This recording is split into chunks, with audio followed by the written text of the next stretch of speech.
I joke around a lot in this class, and I do that because I think humor is a great tool to understand um, the motivations and the character traits of people in stories. And if we're going to approach the Bible as a story, we need to do that. But I want to be clear that I am not interested in sort of being the college teacher who says, oh, don't believe in the Bible or be cynical about it. I have great respect for everyone's religion and for people who are very devout. And I that comes out of my own experience. So let me tell you about a little bit of my own religious background and my own life story, and that will give you a sense of how I approach things and the kind of reading I've done. So let's start with my mom. My mom was a small town Missouri girl born in Troy, Missouri. See Troy there, up here? And it's a small town outside of St. Louis. There's St. Louis. Oh, look, there's Ferguson. Ferguson, like, Michael Brown, riots and all that. So she's from Troy, Missouri, and this is great. I love this picture. Look at her. She's the little one. She's wearing her bandana handkerchief dress. And there's the hogs. Excellent. So this is the 1920s. There she is, almost all grown up. And she's a very religious young woman. She becomes a tent evangelist at age 19, like literally going around in tents. And here's one of the posters from when she was traveling. She's got some excellent glasses there, as you can see, and she would go around and preach to people and try to convert them. She attended God's Bible College in Cincinnati, Ohio, when she was like 16, and then she went into Asbury Theological Seminary, ends up as a member of the Church of the Nazarene. Meets my dad. Look at those eyes, boy. No wonder, huh? He's a mystery novelist from St. Louis. They fall in love. There they are. Isn't that adorable? That's my brother. As you can see, my mom still has the proclivity for the sharp glasses. This is me with the sultry look, and also here with my finger in my mouth. But here's the thing. So my mom is this very religious woman, ordained minister, evangelist. My dad is Jewish. His parents migrate from a small town in what was then Tsarist Russia, is now the Ukraine, right on the border of the Ukraine. See, Ferguson, Ukraine, we're all right up there with current events. There it was. They came in through Ellis Island, like many, many immigrants in the early 20th century. My dad is born in St. Louis. There he is with his parents. Look at his dad. His dad really does not want to have that picture taken. That's him in his uniform of World War II. I never knew my grandparents. I only visited the grave, which you see here. But my dad was, my grandfather was a communist and an atheist, and his father was like a rabbi. So he gave up, so this is my grandfather, he gave up religion, and so my dad was raised with very little religion, although he had a bar mitzvah, so forth. My mom is, super religious. So my dad is this like Jewish agnostic guy. My mom is this super duper evangelical Christian, and so the house, as I'm growing up, the whole house is like just chock full of extreme religious controversy, And my mom, in addition to being very religious, she's also kind of like otherworldly, and at random moments she would just like burst into prayer. She would just be like, "Oh Lord, your servants wait upon your will," and my dad is like rolling around in his wheelchair. He's like, "Yeah, well, we're waiting for dinner here. What's the problem?" So we're sitting around the dinner table having these. It's a theologically complex experience, and where I grew up, there wasn't a Church of the Nazarene, and I ended up going to what you call a storefront church. So it looked a little bit like this. It was not so much of a urban setting, but it was the same thing where it was this like little building in a strip mall, and they turned it into a little church with like 20 people in it. It was non-denominational, which means it didn't have any association with any big church organization, Evangelical Christian Church. Now, the thing about my parents was they argued about everything, but the one thing they agreed on is that Catholicism was an abomination before the Lord. It was unacceptable. This is the Catholic Basilica in St. Louis, beautiful building. So the one thing they agreed on was that Catholicism was out. So naturally, I married a Catholic woman. This is my wife on the left there. That was when she was crowning the Blessed Virgin Mary. Look at that. Is she a doll or what? I pretty much remind her daily about the fact that she crowned the Blessed Virgin Mary. You know, whenever we disagree about something, I'm like, how can you say that after crowning the Blessed Virgin Mary? There she is. So she's Catholic. I was married in the Catholic Church. I raised my kids Catholic up until the point when the church closed. Our local church closed because of the clergy sex scandals.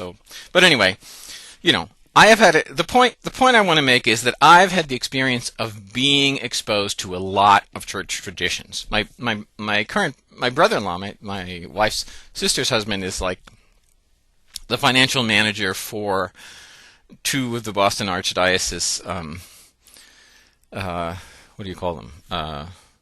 Parishes. So, you know, I have a lot of my one brother who was like an atheist. My whole childhood has become a super conservative Catholic. I have a lot of exposure to Catholicism.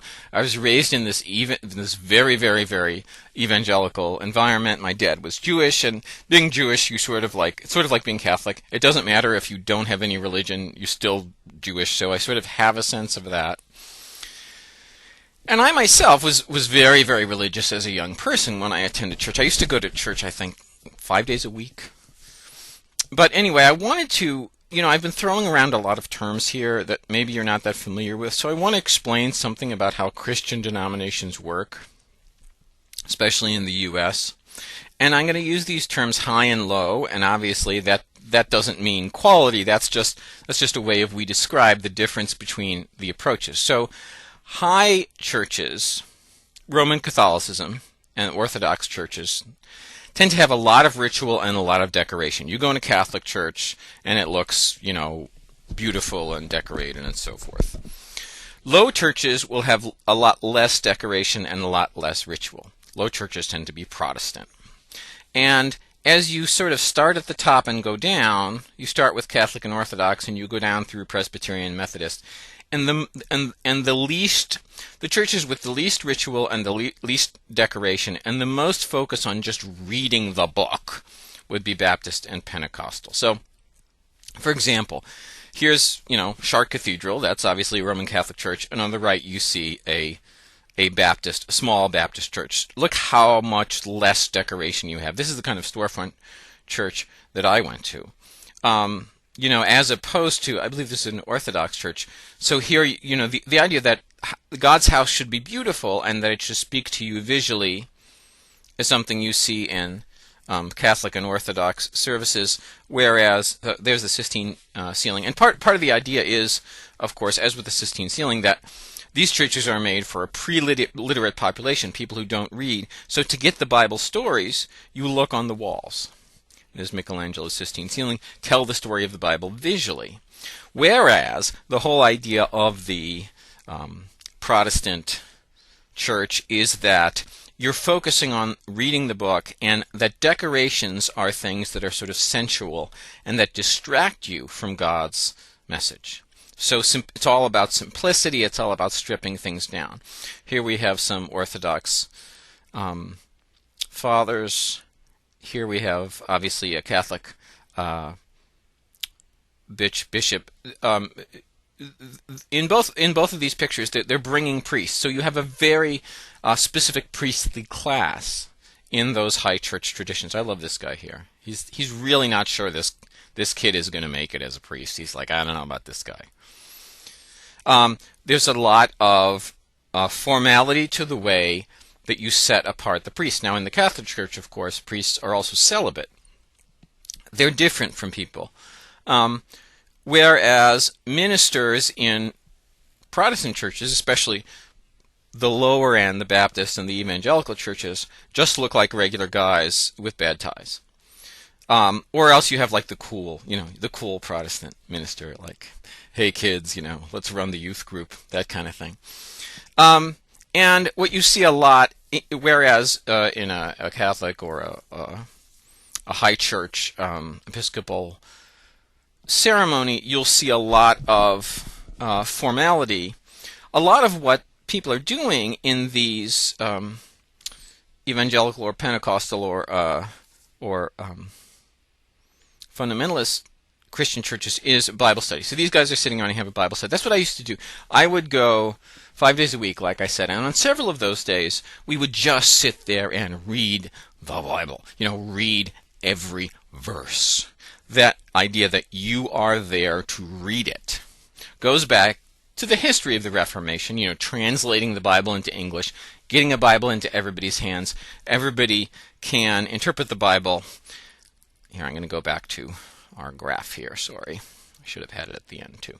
Everybody can interpret the Bible himself. You don't need the priest to interpret it. So the big difference is in reading, which is sort of what I wanted to get to, is that if you go to a Catholic service, you're used to the idea that the priest gets up there. There are 3 verses, right? The readings for the day. You get an Old Testament reading, you get a reading from the letters, and then you get a reading from the Gospels.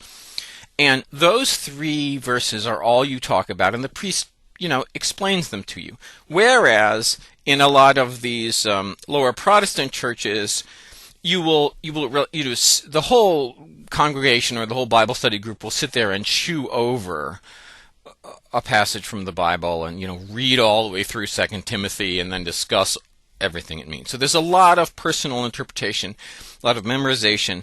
And also, the thing about my brother is always telling me, the thing about Protestantism is like the Bible is it.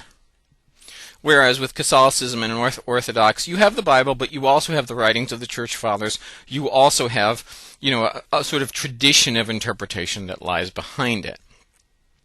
So I was raised, I came out of this way of reading the Bible in which you just sit down there and you pound your way through it. There was this little pamphlet I remember reading when I was a kid about how if you don't read the Bible, here, let me find myself again. It's my dad. There I am, see. If you don't sit down and read the Bible every day, that the devil is going to come and poke you with his pitchfork. So when I was 10 years old, I sat down and read through the Bible, read through it. And I didn't know what the heck was going on. I mean, I couldn't figure out, but I just kept moving because I knew I was going to get poked with that pitchfork if I didn't read. So I was reading. It's a great thing to be able to do, to read something through and make yourself keep going without having any clue what it means. It's a great skill. That experience, the experience of reading like that and then of kind of going on to interpret the Bible, every verse, every word, is what led me to end up, becoming an English professor. Because this idea that you sit down with the text and you look closely at it and you work on it, that's what I learned. And I do think that that's a valuable way to read. But the other thing is, I've raised my kids Catholic. I sort of get what is beautiful and useful about the way of approaching the text as a sacred text, as something that is in itself luminous, that Catholics have, and also the sort of Talmudic, the Jewish approach to reading. There are lots of different ways of approaching the Bible. My background is in this Protestant way, but I have a sense of the other ones. Now, what I would like you to do, and you don't have to do this, but you get extra credit for doing it. What I would like you to do is to fill out a little, here it is. On the Blackboard site, there's something that says Religious Background Survey. See it? And this is just some questions that will allow you to sort of give me some information about your own personal religious background and write a little essay. You don't have to do it. You get 2% extra credit for doing it. It's just useful to me. I'm interested to begin with. I'm always surprised. There's always some little sect I had never heard of. And also, it helps me sort of, I know that if I have, a lot of kids in the class who were raised in a certain way, in a certain way of sort of understanding the Bible, or a lot of kids who've never read the Bible at all, zero, then it helps me get a sense of the audience, that's all. So I'm not trying to pry, although I am curious. But anyway, so I've given you my background. If you could give me a little on your background, that would be great. And I could sort of get a sense of where you are and who I'm talking to.